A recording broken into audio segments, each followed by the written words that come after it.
Hey guys, it's Jake here with eTrailer. Today we've got a 2024 Jeep Wrangler Unlimited, and we're going to be taking a look at, and I'm going to show you how to install the etrailer.com invisible base plate. The reason why it's called the invisible base plate is because the main portion of our base plate is going to be behind the bumper. So the main support beam is not going to be out and exposed. I've seen a lot of those going down the road, and they particularly don't look good. And when you're towing a brand new Jeep behind a brand new RV, you want everything to kind of look nice and clean. When you're not towing, the only thing that you will see is going to be this little square portion here, and then your tabs for your safety cables. These tabs are really, really nice to be able to bolt up your breakaway switch to, or if you have an air fitting for an Air Force One braking system, you can bolt that up to it too.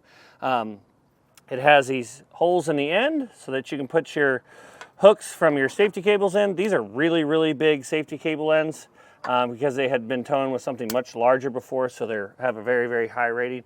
But it's nice that those holes are there for you to connect to. The base plate is going to be the physical connection point for your tow bar to attach to your base plate. The other four main flat towing components that you're going to need is going to be your safety cables, your braking system, your diode wiring, and your tow bar itself. When you're not flat towing your vehicle, you just will take your components off of your base plate, pull our pins. So you can see here, it's pretty clean, even with those tabs in there. But if you don't want to drive around with those in, if you're only staying somewhere for a night, I wouldn't really worry about taking them out. But if you're staying somewhere for a long time, you can take those out, and it's going to come with little caps that you can put in these holes so that they don't get dirty. On a stock height Jeep, the center of the pinhole here to the ground is going to be 16.5 inches. That will give you a good idea if you need a high-low adapter for your RV so that you're within 3 inches of level on your tow bar.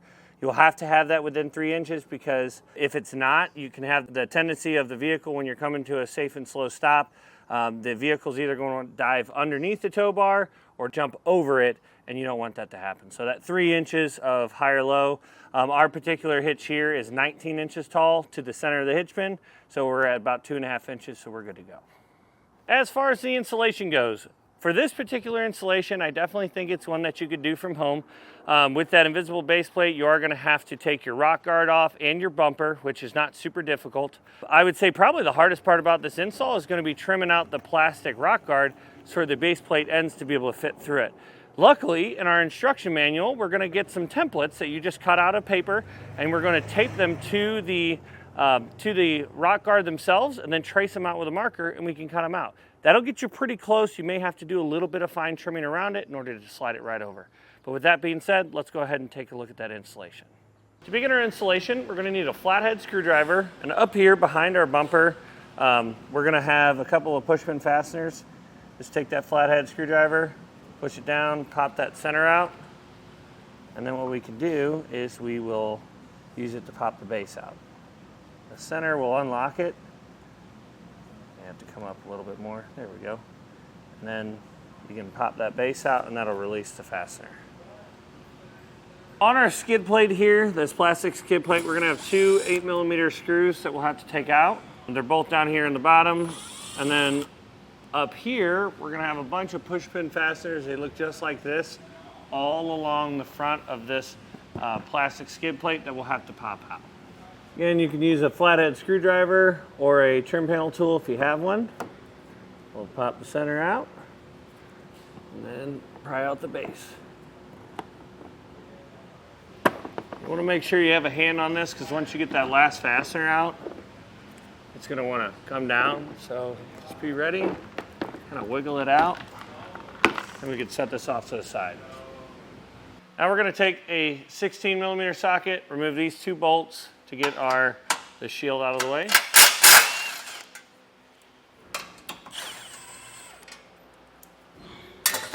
Lift up, set it to the side.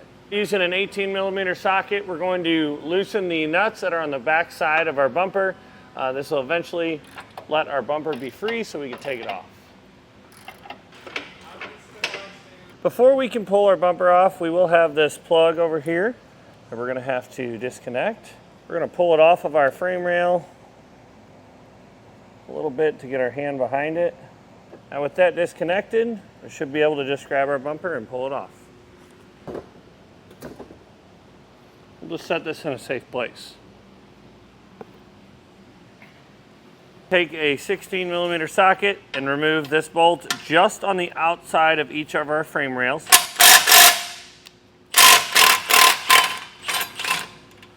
This bracket's going to come off. We're going to hang on to this bolt because we're going to use it to secure our base plate up into place. Now we're going to take our washers that come in our kit. We're going to stick one of them on, and what we need to do is on this side where we took that bracket off, we're going to have to line one up with the top and one up with the bottom. And we're doing this because the base plate is going to go right behind it, and we don't want those coming off. We want them to be in there. The tape really doesn't matter. You can leave it in here. What I would do though is poke a hole in the tape on either side if it came through like this. Just make sure that you can slide a bolt through there.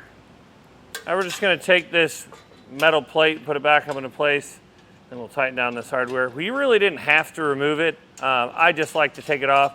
It gets it out of my way so that when I'm trying to loosen these bolts up here, it's not making it really difficult to do that. Now we're going to take our factory bolts that came out of the side of our frame rail here, put some blue Loctite on it that came in our kit.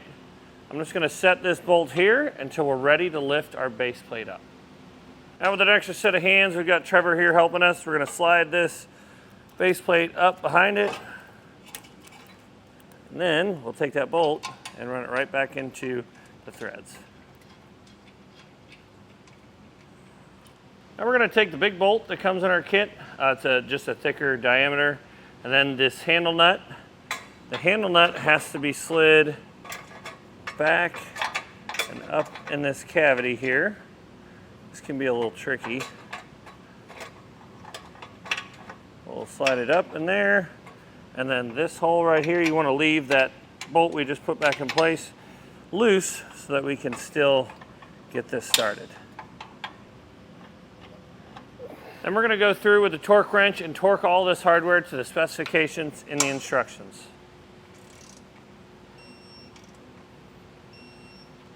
Now to get our safety cables in place, the goal of routing these is you want to go around the base plate crossbar and you want to go around the body mount. And the whole goal there is if this were to ever break loose, the safety cable is going to hold on to the base plate while the cable is still holding on to the body mount itself.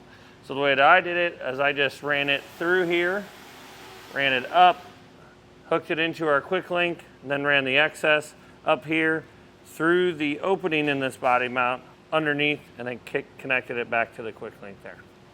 Now we need to get our plastic rock guard trimmed out. What we need to do is we're going to take these pieces of paper, they're in the back of your instruction manual or your installation guide, and you'll just cut this out. It'll show you right where they want you to drill 4 holes, and that is so that we're going to have rounded corners. I just traced out this square here, but I've got a little dimple where I'm going to put a drill bit in our 4 corners there. You'll want the driver's side, I've got it flipped upside down right now, but you'll want this line, the center line here, to be in the center of this little bump out here.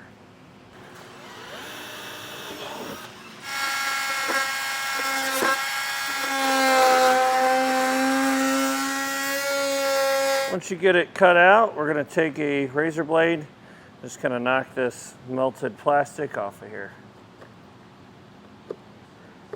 Once you've got those cleaned up, the opening's cut out, we're going to take it, slide it over our base plate. We're going to make sure that our tabs still line up here. We don't have to attach this quite yet. But what we may end up doing is if we need to, we can always bend these metal tabs down a little bit to meet up with it if we don't like how it's sitting. Now we can take our bumper, put it back up into place. You want to make sure that your wiring is not interfering. Get it lined up here. Take those 8 nuts, put them on the back side of the bumper, and then we'll come back and re-secure our plastic splash guard here, and then put our push pin fasteners back up in here.